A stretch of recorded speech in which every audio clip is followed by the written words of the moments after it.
कार्तिक मास कथा अध्याय 21। जय श्री कृष्ण। राधे राधे।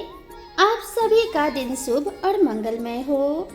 भगवान श्री कृष्ण जी की कृपा आप सभी के ऊपर सदा बनी रहे। आज के अध्याय का शुभारंभ करते हैं कार्तिक स्नान की कहानी से। एक नगर में एक ब्राह्मण दंपति रहते थे। वे दोनों प्रतिदिन 7 कोस दूर गंगा और यमुना नदी में स्नान करने जाते थे। इतनी दूर आने जाने से ब्राह्मण की पत्नी थक जाती थी। एक दिन उसने अपने पति से कहा कि हमारा एक पुत्र होता तो कितना अच्छा रहता।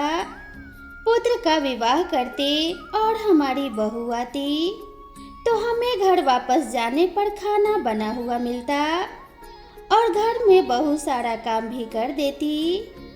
अपने पत्नी की बात सुनकर ब्राह्मण ने कहा कि तूने बात तो सही कही है, चल मैं तेरे लिए बहू ला ही देता हूँ।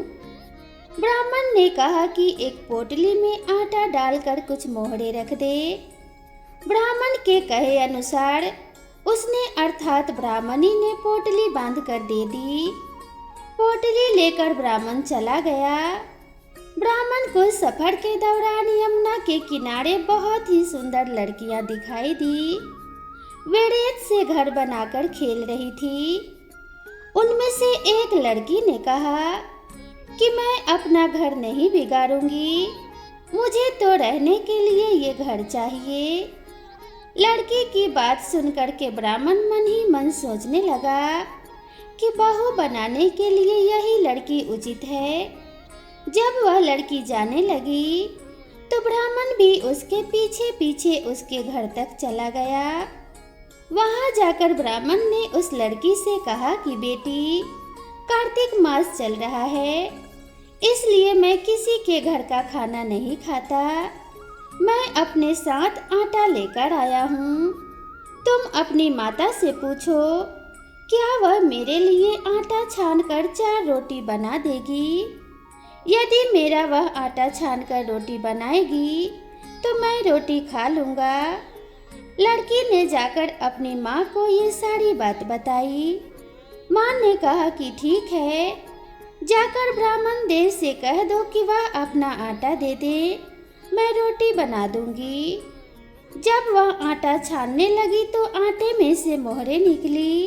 वह सोचने लगी कि जिसके आटे में इतनी मोहरे हैं उसके घर में कितनी मोहरे होंगी। जब ब्राह्मण खाना खाने बैठा तो लड़की की माँ ने उस ब्राह्मण से पूछा क्या आपका कोई लड़का है और क्या आप उस लड़के की सगाई करने जा रहे हो। यह सुनकर ब्राह्मण ने कहा कि मेरा लड़का तो काशी में पढ़ने गया हुआ है, लेकिन यदि तुम कहो तो खाड़ कटोरे से विवाह करके तुम्हारी बेटी को अपने साथ ले जाऊं। लड़की की माँ ने कहा ठीक है ब्राह्मण देव। इस पर लड़की की माँ ने लड़की की खाड़ कटोरे से शादी करके ब्राह्मण के साथ भेज दिया। ब्राह्मण ने घर आकर कहा कि रामू की माँ दरवाजा खोल कर देख, मैं तेरे लिए बहू लेकर आया हूँ। ब्राह्मण की पत्नी भीतर से ही बोली हमारा तो कोई बेटा बेटी नहीं है, तो बहू कहाँ से ले आए। दुनिया ताने मारती थी, अब आप भी मारने लगे। ब्राह्मण ने कहा तू दरवाजा तो खोल कर देख। जब ब्राह्मणी ने दरवाजा खोला तो सामने बहू को खड़ी देखा। उसने बहू का स्वागत किया और आदर सत्कार से अंदर ले गई। अब जब ब्राह्मण अपनी पत्नी के साथ नदी स्नान करने जाता तो पीछे से बहू घर का सारा काम करके और खाना बना करके रखती थी। वह उनके कपड़े धोती और रात को हाथ पैर भी दबाती थी। इस तरह बहुत दिन बीत गए। ब्राह्मणी ने अपने बहू से कहा कि बहू कभी भी चूल्हे की आग बुझने मत देना और मटके का पानी खत्म होने मत देना। परंतु एक दिन चूल्हे की आग बुझ गई। यह देखकर बहू घबरा गई और भागी भागी अपनी पड़ोसन के पास गई और कहा कि मेरे चूल्हे की आग बुझ गई है मुझे थोड़ी सी आग चाहिए। मेरे सास ससुर सुबह 5 बजे से गए हुए हैं। वह थके हुए घर आएंगे, इसीलिए मुझे उनके लिए खाना बनाना है। यह सुनकर पड़ोसन ने कहा कि तू तो बावली है, तुझे यह दोनों मिलकर पागल बना रहे हैं। इनका कोई पुत्र नहीं है, यह तो निसंतान है। बहू ने कहा कि ऐसा मत बोलो, इनका बेटा तो काशी में पढ़ने गया हुआ है। इस पर पड़ोसन ने कहा कि तुझे तो यह झूठ बोल कर लाए हैं, मेरी बात सच मान, इनका कोई बेटा नहीं है। अब बहू पड़ोसन की बातों में आ गई और कहने लगी कि अब आप ही बताओ कि मैं क्या करूं। पड़ोसन ने कहा कि करना क्या है, जब तुम्हारे सास ससुर आए तो जली हुई रोटियां बनाकर देना और बिना नमक की दाल बनाकर देना।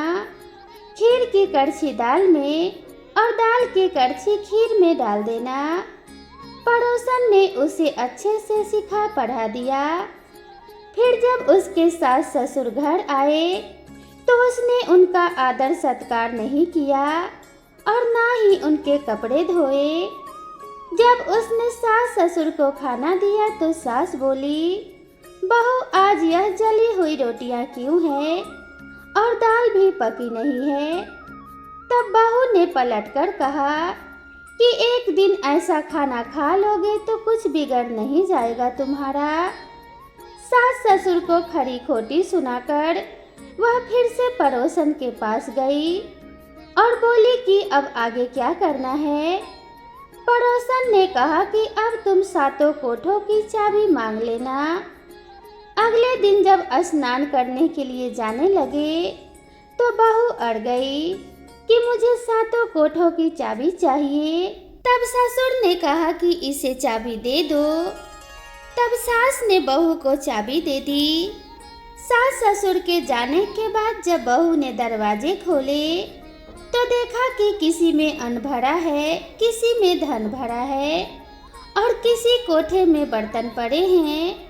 जब उसने सबसे ऊपर का 7वां कोठा खोला तो देखा कि शिव जी पार्वती माता, गणेश जी लक्ष्मी माता जी, पीपल पथवारी कार्तिक के ठाकुर राय दामोदर, तुलसी जी का बिरवा, गंगा यमुना और 33 कोटि देवी देवता विराजमान हैं। वहीं पर एक लड़का चंदन की चौकी पर बैठा माला जप रहा है। यह सब देखकर उसने लड़के से पूछा कि तुम कौन हो। तब लड़का बोला कि मैं तेरा पति हूँ, अभी दरवाजा बंद कर दे, जब मेरे माता पिता आएंगे तब दरवाजा खोलना। यह सब देखकर बहू बहुत खुश हुई और 16 श्रृंगार कर सुंदर वस्त्र पहनकर अपने सास ससुर का इंतजार करने लगी। उसने अपने सास ससुर के लिए अच्छे अच्छे पकवान बनाए। जब उसके सास ससुर घर पर आए तो उसने उनका आदर सत्कार किया और प्रेम पूर्वक खाना खिलाया और हाथ पैर दबाने लगी। पैर दबाते दबाते बहू ने कहा कि माँ आप इतनी दूर गंगा यमुना स्नान करने के लिए जाती हो तो आप बहुत थक जाती हो, इसीलिए आप घर पर ही स्नान क्यों नहीं करती। यह सुनकर सास कहने लगी कि बेटी गंगा यमुना घर पर तो नहीं बहती हैं। तब उसने कहा कि हाँ माँ जी बहती है, चलो मैं आपको दिखाती हूँ। जब बहू ने 7वां कोठा खोल कर दिखाया तो उसमें शिव जी, पार्वती जी, गणेश जी, लक्ष्मी जी पीपल पथवारी, कार्तिक के ठाकुर राय दामोदर, तुलसी जी का बिरवा, गंगा यमुना बह रही हैं और 33 कोटि देवी देवता विराजमान हैं। वहीं चौकी पर बैठा एक लड़का माला जप रहा है। माँ ने उसे देखकर कहा कि बेटा तू कौन है। लड़का बोला माँ मैं तो तेरा बेटा हूँ। तब ब्राह्मणी ने पूछा कि तू कहाँ से आया है। लड़के ने जवाब दिया कि मुझे कार्तिक देव ने भेजा है। माँ ने कहा बेटा यह संसार कैसे मानेगा कि तू मेरा बेटा है। माँ ने कुछ विद्वान पंडितों से मदद मांगी। पंडितों ने कहा, इस पर बहू बेटा खड़े हो जाएं और उस पर माँ खड़ी हो जाए। माँ चमड़े की अंगिया पहनी हो और छाती में से दूध की धार निकलकर बेटे की दाढ़ी मूछ भीगे और पवन पानी से गठजोड़ा बांधे, तब मानेंगे कि यह इस माँ का ही बेटा है। उसने ऐसा ही किया। चमड़े की अंगिया फट गई और छाती में से दूध की धार निकलकर बेटे की दाढ़ी मूछ भीग गई। पवन पानी से बहू बेटे का गठजोड़ बंध गया। यह सब देखकर ब्राह्मण और उसकी पत्नी के खुशी का ठिकाना न रहा। तो यह थी कार्तिक मास की कथा। हे कार्तिक के ठाकुर, जैसे ब्राह्मण और ब्राह्मणी को बहू बेटा दिया वैसे सबको देना। कार्तिक मास की कथा कहने, सुनने और हुंकारा भरने वाले सब पर कृपा करना। अब आइए सुनते हैं कार्तिक स्नान की दूसरी कहानी। कार्तिक मास में पीपल पथवारी की कहानी कही और सुनी जाती है। स्नान और पूजा करने के बाद पीपल पथवारी की कथा या पीपल पथवारी की कहानी सुनने से अपार पुण्य मिलता है। कार्तिक मास में स्नान, ध्यान और पूजा पाठ का विशेष महत्व होता है। कार्तिक मास में इस कथा का श्रवण करने से सभी पापों का नाश हो जाता है और अपार पुण्य की प्राप्ति होती है। इस कथा के श्रवण से भगवान विष्णु की कृपा प्राप्त होती है। तो चलिए इस कथा का श्रवण करते हैं। कार्तिक मास में पूजा पाठ का भी विशेष महत्व होता है। साथ ही कार्तिक मास की कहानियां भी सुननी चाहिए। किसी गांव में एक गुजरी रहा करती थी। वह दूध दही बेचकर अपने परिवार का पालन पोषण करती थी।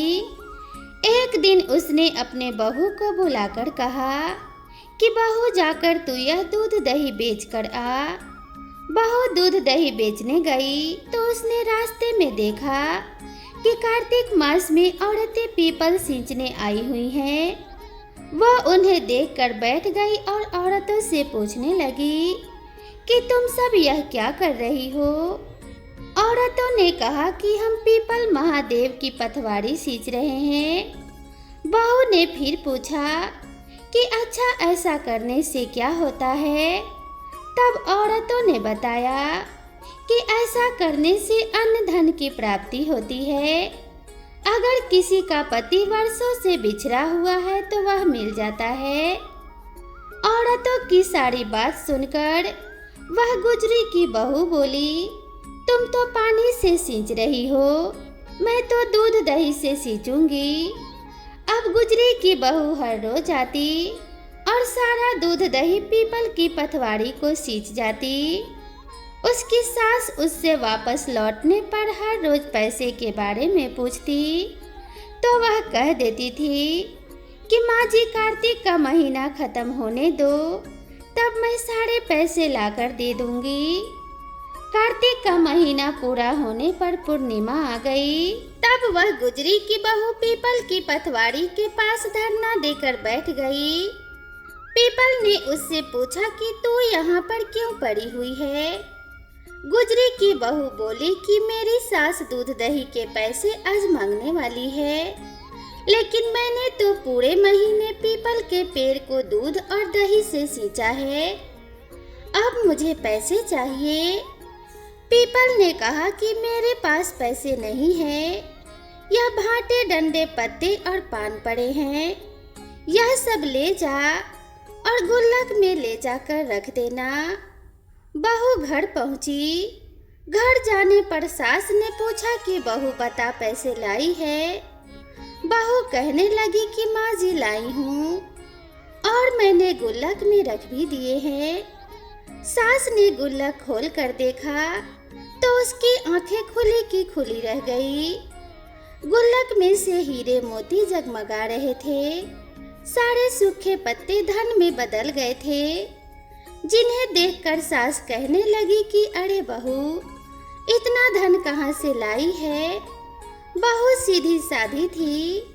उसने अपनी सास को सारी बातें सच सच बता दी कि उसने दूध दही से पीपल की पथवारी सींच दी थी और पैसे मांगने पर पीपल ने पत्ते डंडे और भांटे दे दिए थे और वह गुल्लक में रखने से हीरे मोती बन गए। अब बहू की बात सुनकर सास बोली कि बहू, तब तो मैं भी पीपल की पथवारी सींचने जाऊंगी। अब सास दूध दही तो बेच आती, उसके बाद दूध दही की हांडी धोकर पीपल की पथवारी में रख आती थी। घर आकर वह अपने बहू से कहती कि बहू चल तू मुझसे पैसे मांग। बहू कहती कि माँ जी, कभी बहू भी सास से पैसे मांगती है क्या? फिर सास के बार बार कहने पर आखिरकार बहू ने सास को पैसे लाने के लिए कहा। तो वह अर्थात सास एक दिन पीपल के पेड़ के पास धरना देकर बैठ गई। पीपल ने सास को भाटे पत्ते और डंडे पान दे दिए और सास ने घर आकर गुल्लक में वह सब ले जाकर रख दिए। सास के कहने पर बहू ने गुल्लक फोड़ी तो देखा कि उसमें तो कीड़े मकोड़े चल रहे थे। बहू ने सास से पूछा कि माँ जी यह सब क्या है? सास कीड़ों को देखकर बोली कि पीपल पथवारी ने तुझे धन दिया, लेकिन मुझे कीड़े क्यों दिए? इस पर सभी औरतें बोली कि तुम्हारी बहू ने सब कुछ सच्चे मन से किया था, लेकिन तुमने धन के लालच में आकर यह सब किया। इसीलिए हाथ जोड़कर इस कथा के अंत में कहना चाहिए कि हे पथवारी माता, जैसा आपने बहू को दिया वैसा ही अपने भक्तों को देना। इस कथा को कहते सुनते और हुंकारा भरते सभी भक्तों को देना। अब सुनिए कार्तिक मास महात्म्य में आगे का अध्याय। नैमिषारण्य तीर्थ में सूत जी से इतनी कथाएं सुनने के बाद ऋषि मुनियों ने निवेदन किया कि हे सूत जी, अब आप कृपा करके भगवान के चरणों से उत्पन्न हुई गंगा जी का महात्म्य सुनाइए। तब सूत जी बोले कि हे ऋषियों, इस संबंध में नारद मुनि ने जो कुछ राजा पृथु से कहा था वही मैं तुमको सुनाता हूँ। इसे ध्यान पूर्वक सुनो। समस्त देवताओं और दैत्यों को उत्पन्न करने वाले महर्षि कश्यप जी की दो पत्नियां थी। एक पत्नी का नाम अदिति था और दूसरी का दीति। अदिति के पुत्र देवता कहलाए तथा दीति से दैत्यों की उत्पत्ति हुई। भाई होते हुए भी देवताओं तथा दैत्यों में जन्म से ही परस्पर वैर चल रहा था। कालांतर में प्रहलाद का पुत्र और विरोचन का पुत्र दैत्यराज बलि दैत्यों का राजा बना। उसकी सेना अत्यंत विशाल थी। समस्त पृथ्वी पर विजय प्राप्त करने के बाद उसने स्वर्ग पर अधिकार जमाने के लिए देवताओं पर चढ़ाई कर दी। अपने राज्य को दैत्यों से घिरा हुआ देखकर इंद्र सहित सभी देवता युद्ध करने के लिए मैदान में आ डटे। अत्यंत घोर संग्राम हुआ जो अनेक वर्षों तक चलता रहा। जब देवताओं ने देखा कि दैत्यों की शक्ति में कोई कमी नहीं आई और वे निरंतर आगे बढ़ रहे हैं, तो देवता मैदान छोड़कर भाग खड़े हुए।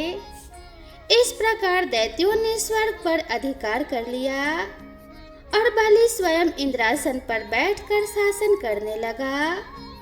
अब तो यज्ञ की हवि भी देवताओं के स्थान पर दैत्यराज बलि और अन्य दैत्य ग्रहण करने लगे। अपने पुत्रों अर्थात देवताओं को दुखी और आश्रयहीन देखकर अदिति देवताओं की जय तथा दैत्यों की पराजय के निमित्त तपस्या करने के लिए हिमालय पर्वत पर चली गई। वहां कुछ काल तक फलाहार, कुछ काल तक सूखे पत्ते तथा कुछ काल केवल पवन का आहार करती रही।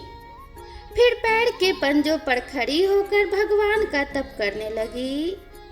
इस प्रकार अदिति ने 1000 वर्ष तक उग्र तप किया।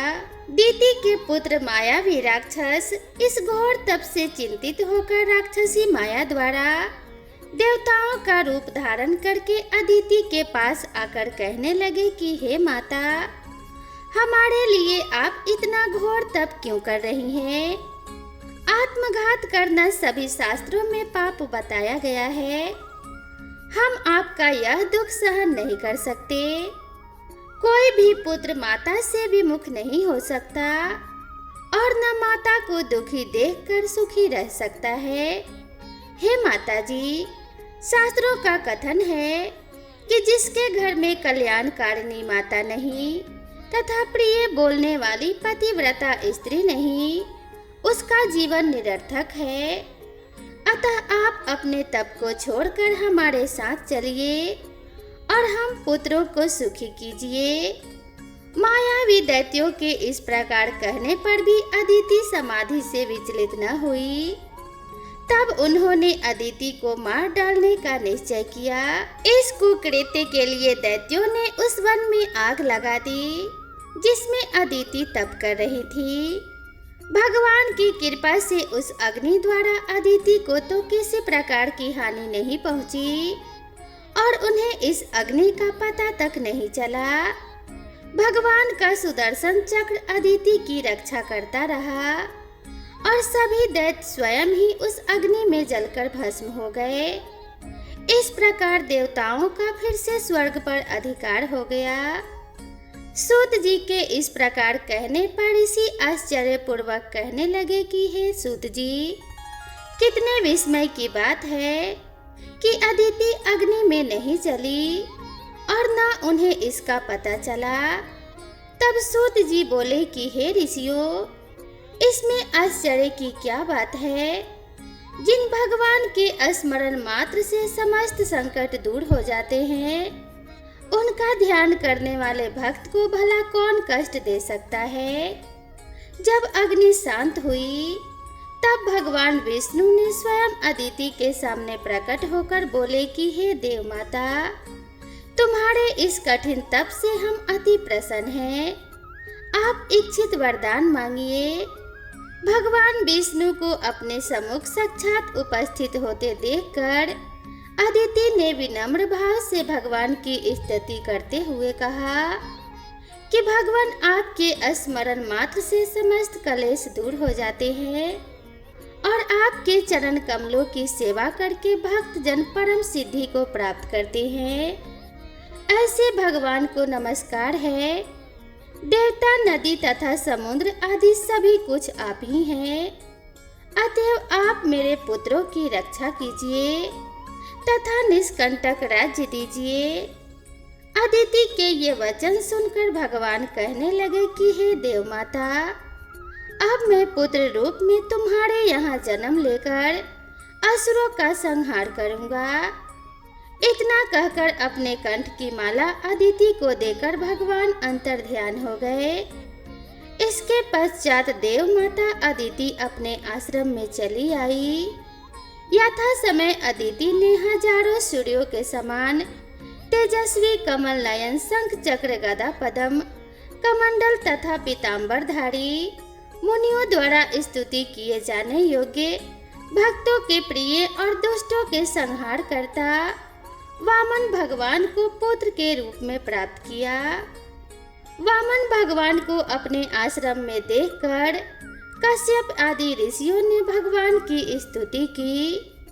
तब वामन भगवान कश्यप जी से बोले कि हे पिताश्री, हम प्रसन्न हैं, आपके समस्त मनोरथ पूर्ण हो। हमने अब तक 2 बार आपके घर में जन्म लिया है और आगे भी जन्म लेंगे। उधर राजा बलि ने दैत्य गुरु श्री शुक्राचार्य की अध्यक्षता में बड़ा भारी यज्ञ प्रारंभ किया, जिसमें हवि ग्रहण करने के लिए उन्होंने लक्ष्मी जी सहित विष्णु भगवान का भी आवाहन किया। उसी समय भगवान वटुक ब्रह्मचारी के रूप में वहां पर उपस्थित हुए। भगवान के बौने ब्रह्मचारी रूप में होते हुए भी ऋषि लोग ज्ञान दृष्टि से उनको पहचान गए। उन्हें देखकर दानव गुरु शुक्राचार्य जी ने राजा बलि की सारी स्थिति से अवगत करा दिया। आज का अध्याय यहीं पर समाप्त हुआ। आगे का वृतांत आप अगले अध्याय में सुनिएगा। तब तक के लिए जय श्री कृष्णा, राधे राधे। माता लक्ष्मी और भगवान विष्णु की कृपा आप सभी के ऊपर सदैव बनी रहे। इसी कामना के साथ आप सभी से विदा लेते हैं। मिलते हैं अगले अध्याय में नई कथा और नई कहानी के साथ। तब तक के लिए राधे राधे।